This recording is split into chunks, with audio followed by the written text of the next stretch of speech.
आप लोगों की या आरोही की किसी के साथ कोई दुश्मनी थी?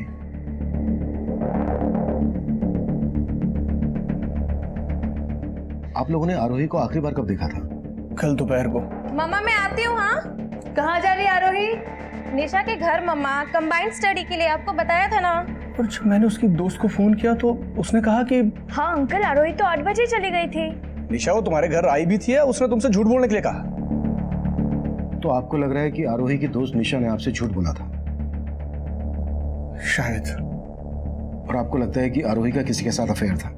सर आरोही का अफेयर था ही नहीं, उसकी फैमिली को गलतफहमी थी। कैसी गलतफहमी?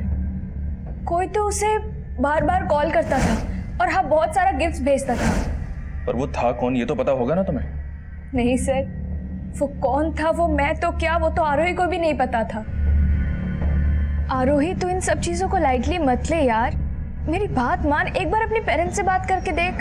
कोई फायदा नहीं है यार, उल्टा वो लोग मुझे ही गलत समझेंगे। उसके पेरेंट्स ने कभी उस पर ट्रस्ट किया ही नहीं, और उसके फादर का नेचर बहुत ज्यादा अनोइंग है, वो अपने आगे किसी की नहीं सुनते। कहीं ऐसा तो नहीं है कि निशा जानबूझकर उस लड़के के बारे में हमसे छुपा रही है? सर अगर वो लड़का आरोही को बार बार कॉल करता था तो आरोही के कॉल रिकॉर्ड से पता चल जाएगा, और एक बार पता चल गया कि वो लड़का कौन है तो ये पता लगाना मुश्किल नहीं होगा कि निशा हमसे कुछ छुपा रही है या नहीं। करेक्ट। आरोही और निशा दोनों के बारे में सब कुछ पता करो। हो सकता है निशा उसके बारे में जानती हो लेकिन किसी वजह से छुपा रही हो।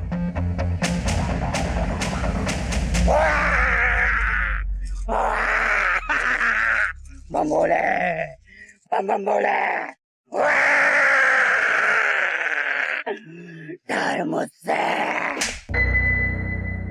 मैं डरता नहीं, मैं डराता हूँ। और क्या सारे क्या फर्जी बाबा बना फिरते हैं? अब मैं डराऊंगा कैसे? डराना है? चल मेरे साथ चल। अरे चल ना, मैं बताता हूँ तुझे किसको और कैसे डराना। नहीं नहीं नहीं चल चल ना। सर आरोही के कॉल रिकॉर्ड में एक नंबर मिला है और ये नंबर किसी आलिम नाम के लड़के का है। मतलब ये वही लड़का है जो बार बार आरोही को कॉल कर रहा था? जी सर, लेकिन सर निशा के कॉल रिकॉर्ड में आलिम का नंबर नहीं मिला और ये नंबर पलवल के एड्रेस पे रजिस्टर्ड है।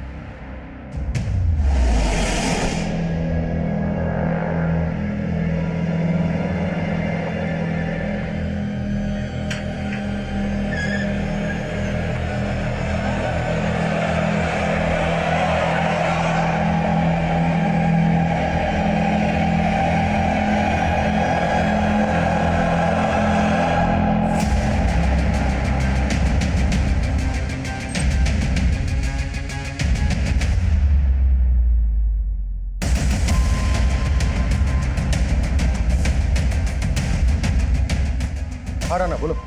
आलिम के घर पे तो ताला लगा है सर। मतलब उसका आरोही के मर्डर से कोई ना कोई कनेक्शन जरूर है, इसलिए फरार हो गया।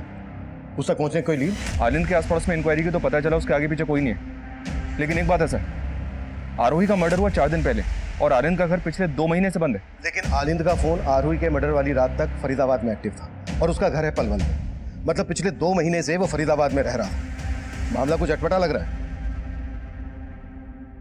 एक काम करो राना, निशा से बात करो, देखो आलिंद के बारे में क्या बोलती है। सर इसको मैंने कहीं देखा है, ये तो ऑटो वाला है।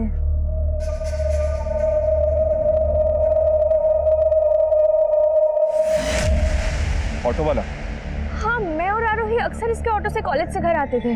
तो क्या इसने कभी आरोही के साथ कोई बदतमीजी है? नहीं सर, ऐसा तो कुछ भी नहीं था, वो तो ज्यादा कुछ बोलता भी नहीं था। हाँ पर एक बात है, हम जब उसके ऑटो में होते थे ना तो वो मिरर से हमें देखने की कोशिश करता था।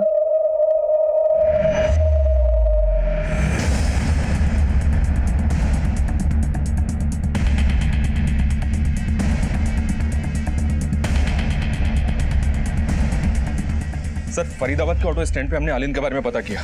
वो वहाँ 2 महीने पहले से ऑटो चला रहा था और आरोही के मर्डर के बाद से ही गायब है। वो फरीदाबाद में कहाँ रह रहा था, किस किस से मिल रहा था, कुछ तो पता चला होगा? नहीं सर, यहाँ उसके बारे में कोई कुछ नहीं जानता। हैरानी की बात तो यह कि आलिंद एजुकेटेड था, बीटेक कर रखा था उसने। पलवल से पढ़ा लिखा लड़का जिसका पलवल में अपना खुद का घर था, वो फरीदाबाद में ऑटो चलाए। ऐसा कोई पागल प्रेमी कर सकता है। ये जरूर आरोही से एक तरफा प्यार करता होगा और उस रात इसने आरोही से अपने प्यार का इजहार किया होगा। और मतलब सर वो कोफ्त इस सरफराज गालिन की थी। कोफ्त जब प्यार मोहब्बत की हो तो कभी कभी उसके साथ जुर्म भी दस्तक देता है, और ये दस्तक आरोही को रोजाना मिल रही थी। चूक आरोही के माता पिता से भी हुई थी और आरोही से भी हुई थी। ये चूक क्या थी, क्यों हुई थी, ये एक बड़ा सवाल था। इसका जवाब उस वक्त हमारी सोच से परे था। उस वक्त हम आनंद को ढूंढ रहे थे और तभी एक साथ कई और अपराध इस केस की फहरिस्त में जुड़ने को तैयार खड़े थे। सुनिए, आपने मेरे भाई जग्गी को देखा क्या? भाई देना यार। ये चाहिए? जा पहले पैसे लेकर। भाई बोलता हूँ ना अगली बार दे दूंगा पैसे। पहले पैसे लेकर आ। बोल रहा हूँ ना अगली बार दे दूंगा पैसे तेरे को। बोल रहा हूँ ना अगली बार दे दूंगा पैसे। देना यार। भाई मेरे को क्यों नहीं दे रहा है तू? देना यार। अबे रुक तो। मारेगा उसे, मर्डर बनेगा। मुझे मार, मार मुझे। चल यहाँ से। सर, आरोही की पोस्टमार्टम रिपोर्ट हमारा अंदाजा बिल्कुल सही था। इसका रेप भी किया गया था। पोस्टमार्टम रिपोर्ट के हिसाब से 9-10 सूत लंबी लोहे की कील जैसी किसी नुकीली चीज को इसकी बॉडी में 5-6 इंच गहराई तक बार बार घोंपा गया। मौत की वजह एक्सेसिव ब्लीडिंग। 9-10 सूत मोटी नुकीली चीज, ये ऐसा क्या हो सकता है जिसे मर्डर वेपन बनाया गया? बोला दूं क्या साहब?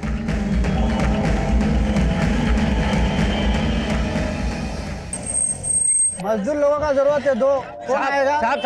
साहब जो दिहाड़ी दोगे काम करूंगा। काम की बहुत जरूरत है साहब। सर एक बंदे को दो ही लोग चाहिए थे साहब। मुझे, जो दिहाड़ी दो ही दो लोग चाहिए थे। साहब, जो दिहाड़ी दोगे सर, काम की बहुत जरूरत है साहब। काम चाहिए? तेरी हालत ना चौराहे पर भीख मांगने वाले जैसी हो रही है, तो मेरी बात मान, तेरी ये सारी मुश्किलें दूर हो जाएंगी। करना क्या होगा सर? अरे मैं बताता हूँ ना। अरे वो छछुंदर, जल्दी ते 2 गिलास शरबत बना दे। 2 नहीं, 1। अरे मैं पिला रहा हूँ ना यार, मौज कर। ये देख रहा है, जल्दी करना। देख, मैं तेरी फटी किस्मत सिलने वाला, लेकिन उससे पहले ना तुझे तेरी ये ईमानदारी और ये शराफत छोड़नी।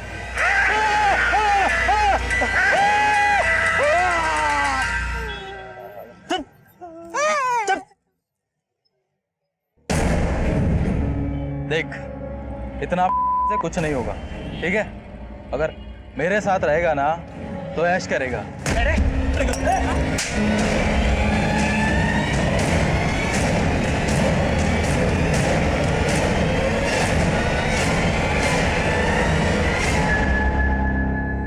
आरोही की बॉडी पर जिस मोटाई के घाव थे, उसके हिसाब से आइस ब्रेकर सबसे नजदीक वेपन है।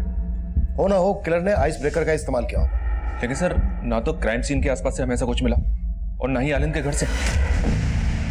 राणा, इस एरिया में जिन जिन हार्डवेयर शॉप पर आइस ब्रेकर मिलते हैं, सब पर आलिंद की फोटो घुमाओ।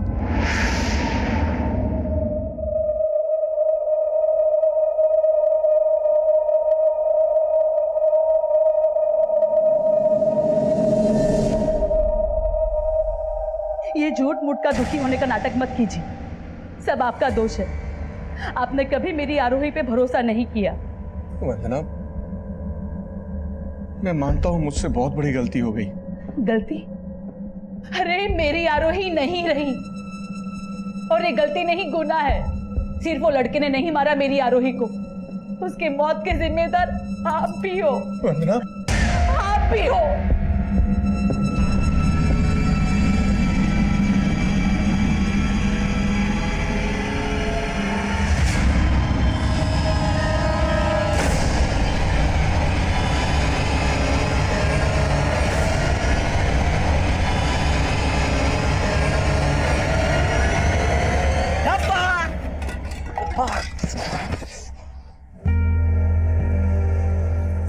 दर्द हो रहा है भैया, मुझे माफ कर दो भैया। सारा खाना गिर गया, घर में फूटी कोड़ी भी नहीं है। पर वो लंबरदार तो आपको काम दिला रहा था ना भैया। नंबरदार अच्छा आदमी नहीं है, उसके साथ नहीं करना काम हमें। कहीं ना कहीं से पैसों का इंतजाम हो जाएगा, तू परेशान मत। पैसा है हमारे पास भैया। आज बहुत बख्शिश मिली मुझे, सबको मैंने बहुत हंसाया, बस आपको दुख पहुंचा दिया।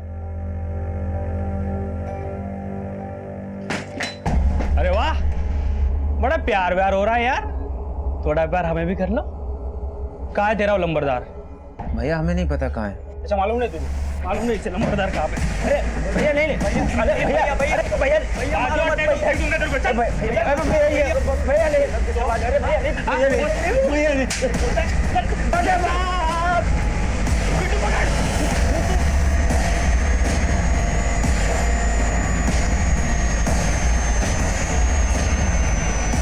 डरो मत भैया, मैं हूं ना।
हटो हटो हटो।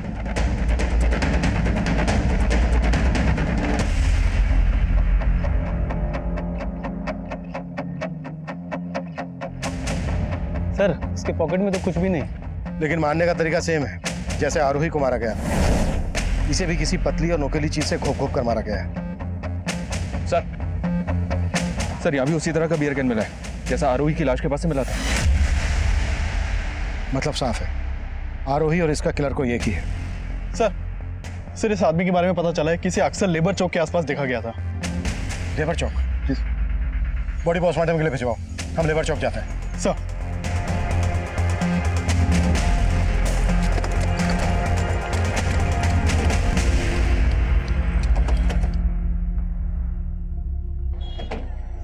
देखो आसपास पता करो, कोई जानता है क्या? इसको पहचानते हो क्या?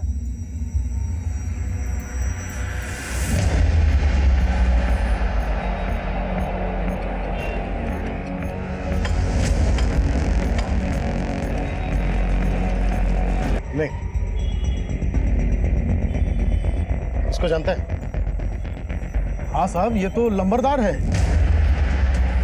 लंबरदार? हाँ, लोग इसको यही बुलाते हैं। इसका असली नाम तो हमको नहीं मालूम है। इसके बारे में कुछ और जानता है?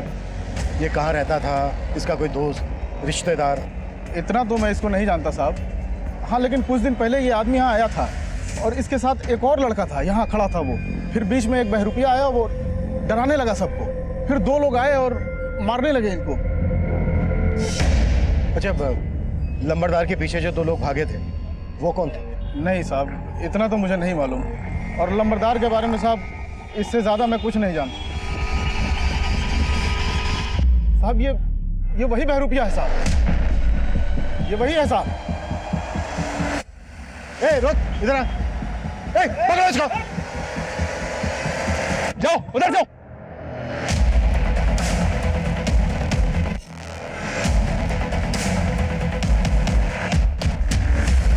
उधर तो नहीं मिला। तुम्हें मिला क्या? नहीं साहब, हाथ नहीं लगा, पता नहीं कहाँ गायब हो गया। राना, इस बहरूपिया का हमारे लिए मिलना बहुत जरूरी है। इसने हमें देखते ही भागना शुरू कर दिया था। मुझे लगता है लंबरदार के मर्डर से इसका कोई ना कोई कनेक्शन जरूर है। और पता करो, आरोही और अलन से इसका कोई कनेक्शन है क्या? हेलो हेलो हेलो, मैं आरोही की फ्रेंड निशा बोल रही हूँ। हाँ निशा बोलो। सर, मेरी जान खतरे में है, मैं आपसे मिलना चाहती हूँ। सर, यही वो जगह है। मैं कल रात उधर से आ रही थी तो कोई मेरा पीछा कर रहा था। फिर अचानक किसी ने मेरी तरफ बियर की कैन फेंकी।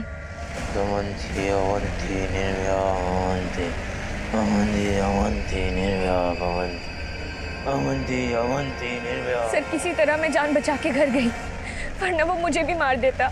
कौन था वो? ये आलिंद? नहीं पता सर, मैंने उसका चेहरा नहीं देखा। हो सकता है वो आलिंद है, पर सर वो जब मेरा पीछा कर रहा था ना तो कुछ अजीब से श्लोक बोल रहा था वो। श्लोक? कैसा श्लोक? कौन सा श्लोक? कुछ समझ नहीं आया, कुछ तो अजीब ही बोल रहा था वो। सर मुझे लगता है जो आरोही को मारा है वो मुझे भी मारना चाहता है। प्लीज सर मुझे बचा लीजिए सर। निशा तुम बेफिक्र रहो, हमारा एक कांस्टेबल तुम्हारे साथ रहेगा, तुम्हारे घर के बाहर भी रहेगा। Thank you so much sir. पैसे खत्म हो गए तो घर याद आ गया। तेरे चक्कर में मुझे अपनी जिंदगी बर्बाद नहीं करनी है। अरे तुझे जो करना है कर, लेकिन जा तू। अरे नहीं चाहिए ऐसा भाई। मैं जानता हूँ दीदी, मैं आपको बहुत दुख देता हूँ, मैं बहुत बुरा हूँ, पर मैं क्या करूँ, मेरा खुद पे बस नहीं चलता। मैं बहुत बुरा हूँ दीदी, मैं बहुत बुरा हूँ। मुझे मारो, मारो दीदी, मुझे मारो दीदी, मुझे मारो, आप मुझे मारो, मारो दीदी, मुझे मारो। क्या कर रहे हो ये? संभालो अपने आप को, सब ठीक हो जाएगा। नहीं जाने दूंगी मैं, नहीं जाने दूंगी जग्गी। दीदी मुझे जाने दो, नहीं जाने दूंगी। मुझे जाने दो दीदी, जग्गी मुझे मत रोको दीदी। नहीं जाने दूंगी अंदर। मुझे जाने दो दीदी, मुझे जाने दो। चल अंदर, मैं जानती हूँ तेरा तुझे बस नहीं चलता है, पर सब ठीक हो जाएगा तो समझता क्यों नहीं। मैं तुझे इस बार नहीं जाने दूंगी, नहीं जाने दूंगी।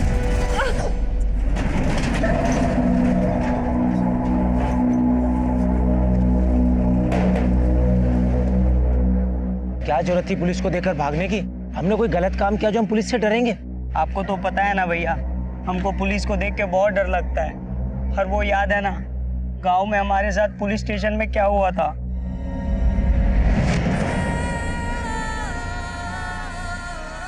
दीदी मुझे माफ कर दो, मुझे माफ कर दो दीदी, गलती हो गई, मुझे माफ कर दो दीदी, मुझे माफ कर दो दीदी, मुझे माफ कर दो, मुझे माफ कर दो दीदी, मुझे माफ कर दो, मुझे माफ कर दो दीदी, मुझे माफ कर दो। क्यों मार रहा है?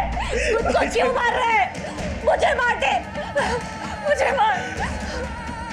ये ले, इसे मार दे मुझे, मार दे मुझे।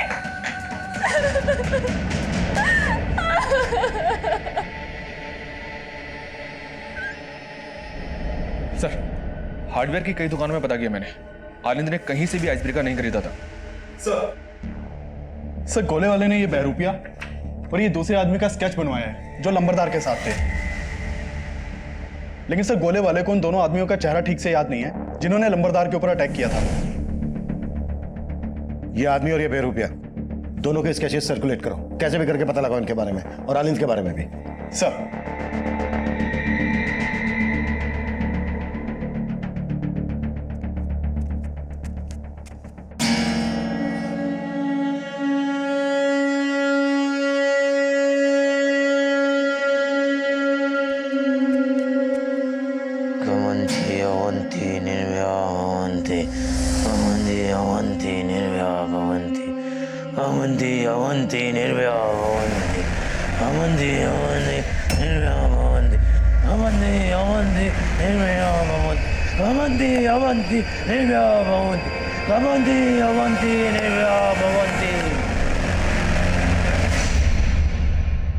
सर लंबरदार का असली नाम रघुवीर है, हिस्ट्री शीटर था ये, चोरी के केस में 2-4 बार अंदर भी जा चुका है।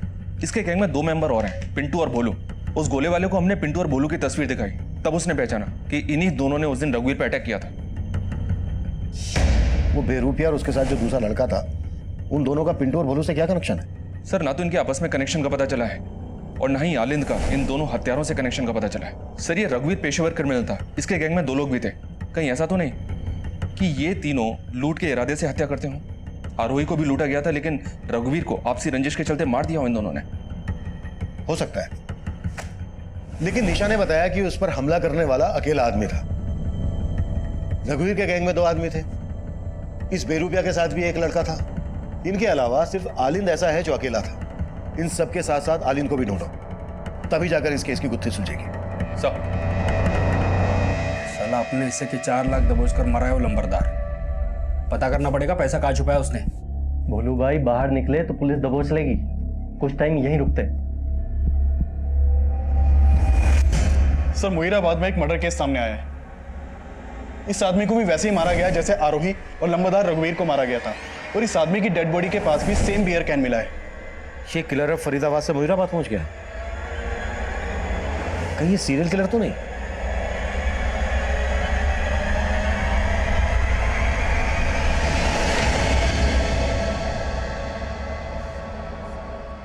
राणा सर, इन तीनों मर्डर्स में एक चीज कॉमन है। क्या सर? ये देखो, इन तीनों के पैर में काला धागा बंधा है। ये बात हमने पहले नोटिस नहीं की। इसका मतलब किलर विक्टिम्स के पैर में पर्पसली काला धागा बांधता है। करेक्ट। इन तीनों मर्डर्स का किसी ना किसी तंत्र से कनेक्शन जरूर है। हो सकता है तीनों विक्टिम्स का किसी तांत्रिक के आना जाना हो। राणा, एक काम करो, आरोही के पेरेंट्स से फिर से बात करो और पता करो कि आरोही का या उनका किसी तांत्रिक से कोई कनेक्शन है क्या।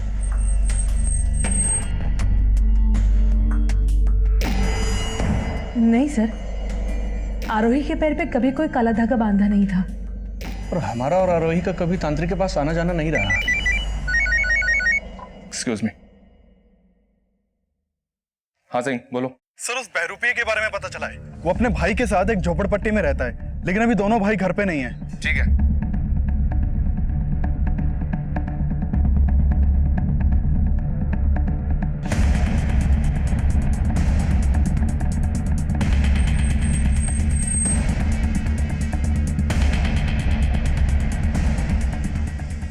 काफी तोड़फोड़ हुई है। हाँ सर, आसपास के लोगों से पूछताछ की। उन्होंने बताया कि कुछ दिन पहले रघुवीर के आदमी ने दोनों भाइयों को जान से मारने की कोशिश भी की थी। सर, उसके बाद से ये दोनों भाई कहाँ गायब हैं किसी को कुछ मालूम नहीं है। और सर, एक और बात पता चली है, इन दोनों भाइयों के यहाँ एक प्रोस्टिट्यूट का भी आना जाना था। उस प्रोस्टिट्यूट को मैंने थाने बुलवा लिया है।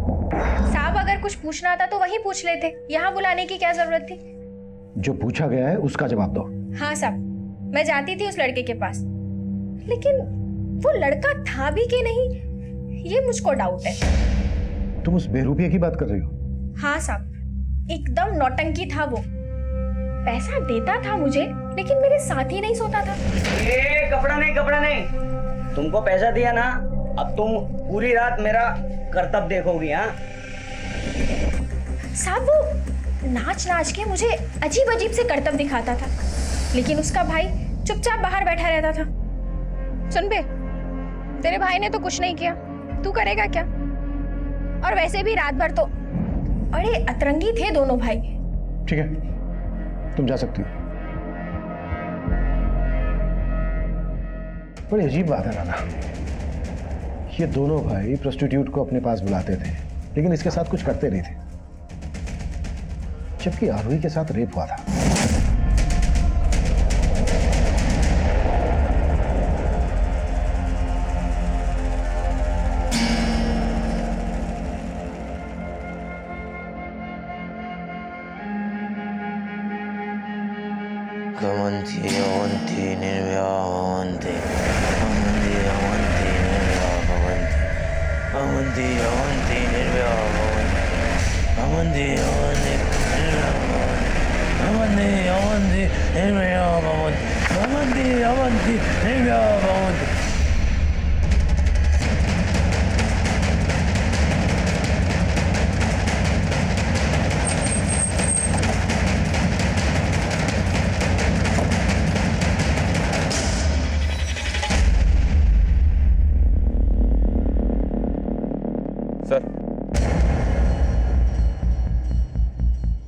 पहले दो मर्डर फरीदाबाद में, पिछला मर्डर मुईराबाद में, और अभी एक मर्डर पलवल में। मोडस ऑपरेंडी भी सेम ही है सर। बॉडी के पास बियर की गेंद और पैर में काला धागा बंधा है।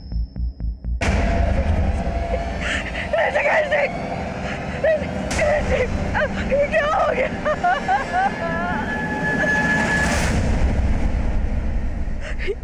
ये मेरे पति है, वो अक्सर रात को लेट घर आते हैं। आपके पति की किसी के साथ कोई दुश्मनी थी? नहीं। आपके पति की तरह कई और लोगों के भी मर्डर हुए हैं, जिनमें ये हमारे सस्पेक्ट हैं।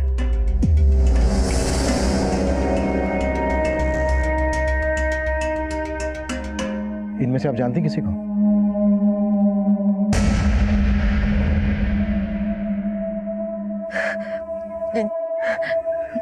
नहीं सर।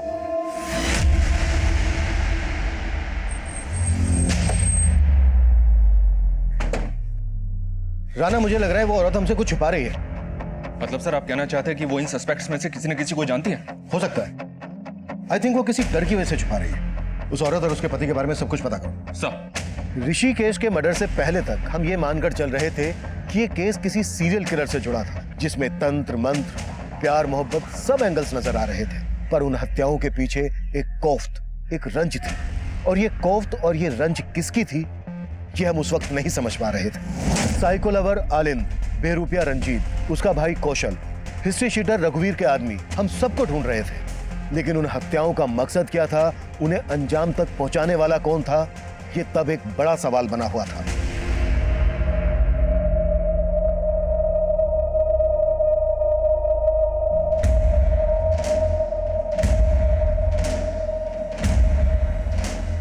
सर, अपने खबरियों से आलिंद के बारे में एक टिप मिली है। वो पलवल में देखा गया और वहां के एक घर में छिपा हुआ है। उठा लो। सर, ऐसे कब तक भटकते रहेंगे भैया? चलो फरीदाबाद में अपने झोपड़े पे चलते हैं वापस।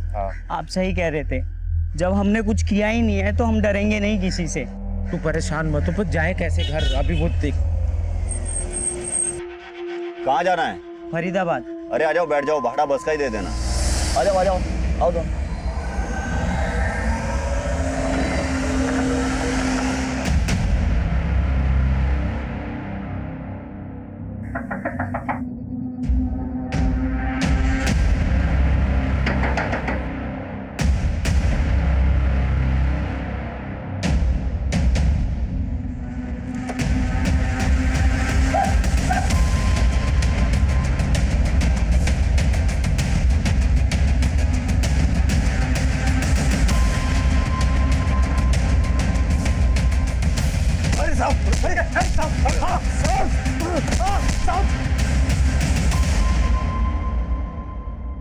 तू ना मेरी समझ में नहीं आ रहा है। तूने बीटेक किया, बीटेक करने के बाद रिक्शा चलाने लगा, और ये मंत्र मंत्र कहां से सीखा तूने?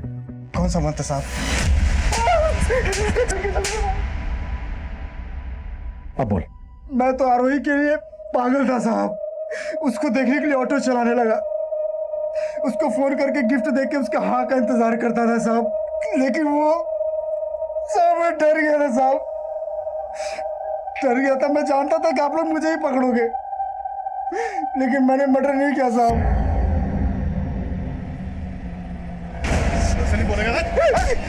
ऋषिकेश नाम के जिस आदमी की लाश हमें पलवल हाईवे पे मिली थी, उसके बारे में पता किया मैंने। वो आदमी उस औरत का दूसरा पति था। दूसरा पति? जी हाँ सर, उस आदमी की खुद की अपनी एक फैमिली है बल्लभगढ़ में, पर वहां भी वो रहता नहीं था, कभी कभी मिलने के लिए आता था। सर, आलिंद नहीं उगल रहा है कि उसने किसी का भी मर्डर किया है। उसका कहना है कि वो आरोही के अलावा किसी भी सस्पेक्ट या विक्टिम को नहीं जानता है। Hello, what?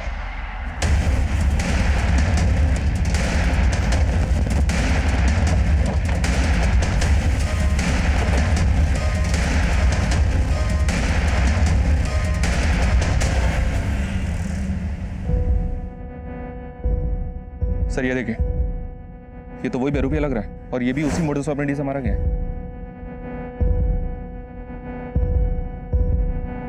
लेकिन इसके पैर में काला धागा नहीं है।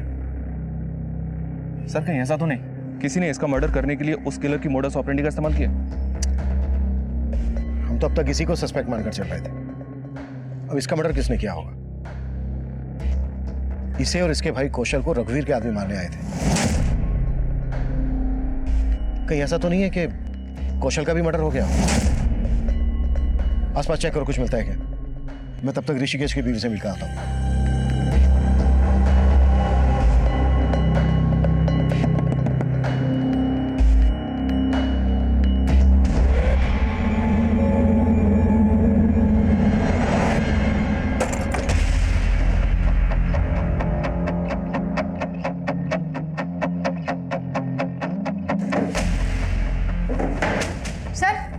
ये देखिए।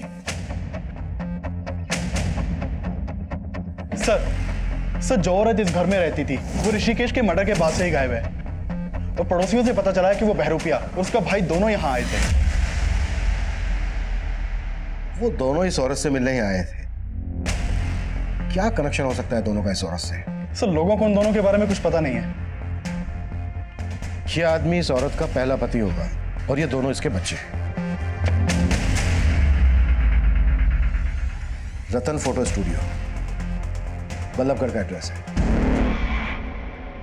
तू मां नहीं है, तू लायन है डायन। तेरे पास नहीं आना चाहिए था मैं।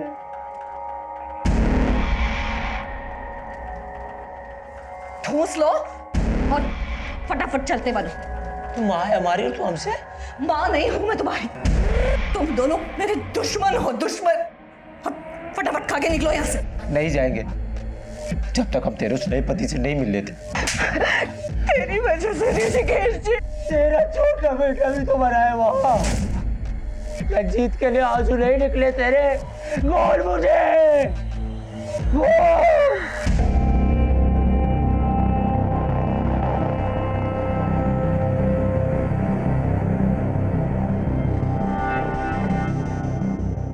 ए सुनो,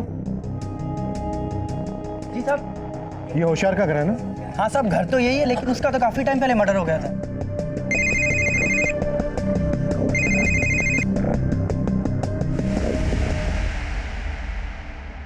गांठ खुल रही है उसकी। बांध, हाँ बांध उसको ठीक से। हाँ हाँ जल्दी बांध।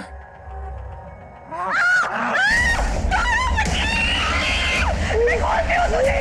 छोड़ छोड़ छोड़ दिया, ये देख छोड़ दिया, छोड़ दिया। साहब यही है रश्मि का घर।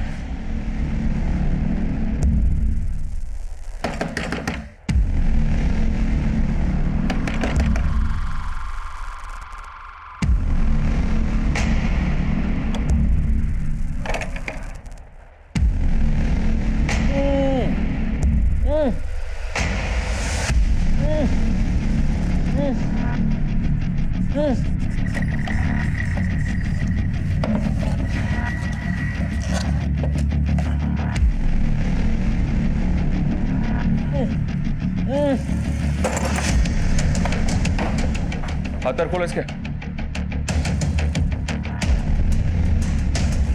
किसने बांधा तुम्हें? हाँ मेरी बहन। बहन कौन? रश्मि? हाँ साहब। कहाँ है वो?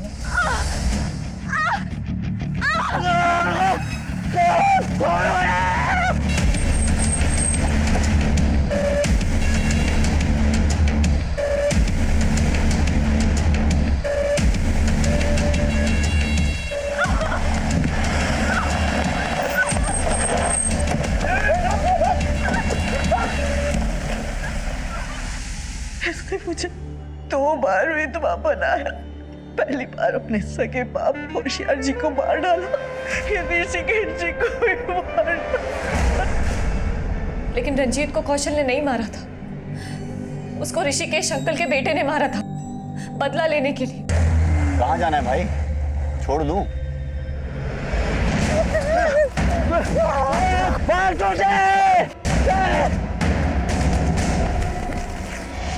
वो कौशल को भी मारना चाहता था सर, लेकिन कौशल किसी तरह से बच गया और मेरे पास आ गया। कौशल और उसके परिवार से रिश्ता क्या है तुम्हारा? सर हम दोनों बचपन के दोस्त हैं। मुझे नहीं पता था सर कि वो रंजीत के लिए इतने सारे लोगों को मार देगा। रंजीत के लिए? हाँ मैंने रंजीत के लिए अपने बाप को मारा था। मैंने उस लड़की को भी मारा। उसने और उसके दोस्त ने मेरे भाई को।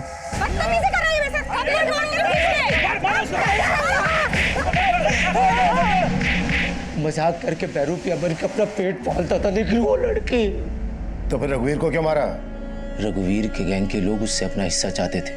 उसने सबका हिस्सा मार लिया और उसके गैंग के लोग हमारे घर में आके हम दोनों को मारने लगे। हम वहां से जैसे तैसे करके भागे और हम जाकर रघुवीर के घर में छिप गए। हम दोनों उसके घर में छुप तो गए, लेकिन मेरे अंदर आग जल रही थी, तो मैं अपने अंदर की आग बुझाने के लिए उस लड़की को मारने चला गया और वो बच गई।